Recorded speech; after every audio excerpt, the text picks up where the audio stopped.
Olá pessoal! Sejam bem-vindos ao meu canal. Se vocês estão gostando do conteúdo que eu compartilho por aqui, peço que me ajudem a crescer cada vez mais. Para isso, inscrevam-se no canal e deixem um like e comentem no vídeo. Isso é muito importante para mim e me motiva a continuar produzindo conteúdo de qualidade. Desde já agradeço a todos que colaborarem comigo. Se você é como muitas pessoas, pode sentir falta do aconchego e do calor de uma lareira a lenha em sua casa. As lareiras a lenha são uma tradição antiga e continuam a ser uma opção popular para aquecer o ambiente e criar um clima acolhedor em sua casa. Uma lareira a lenha não apenas proporciona calor, mas também pode adicionar um elemento decorativo à sua casa. Há muitos estilos diferentes de lareiras a lenha disponíveis, desde as tradicionais até as modernas e elegantes, que podem ser personalizadas para se adequar à sua decoração.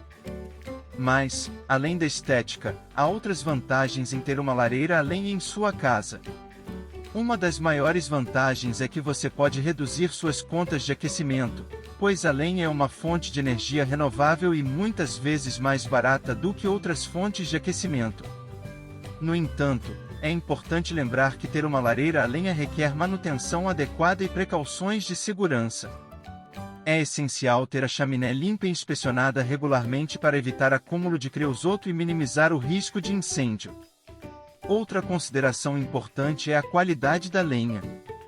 Certifique-se de usar apenas lenha seca e bem armazenada para evitar a produção de fumaça excessiva e minimizar a formação de depósitos de creosoto. No geral, uma lareira a lenha pode ser uma adição aconchegante e econômica à sua casa. Se você está pensando em instalar uma lareira a lenha, certifique-se de fazer sua pesquisa e escolher um modelo que atenda às suas necessidades e estilo de vida. E lembre-se de seguir todas as precauções de segurança recomendadas para desfrutar com segurança do calor e da beleza de sua lareira a lenha.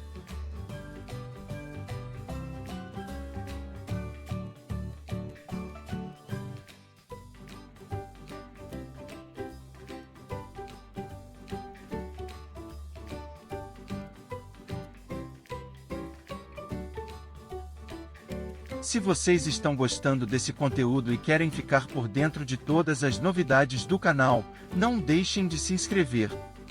Aqui vocês vão encontrar dicas, tutoriais e muitas outras informações sobre o tema que estamos abordando hoje e muito mais. Então, não percam tempo e cliquem no botão de inscrição para não perder nenhum dos nossos vídeos.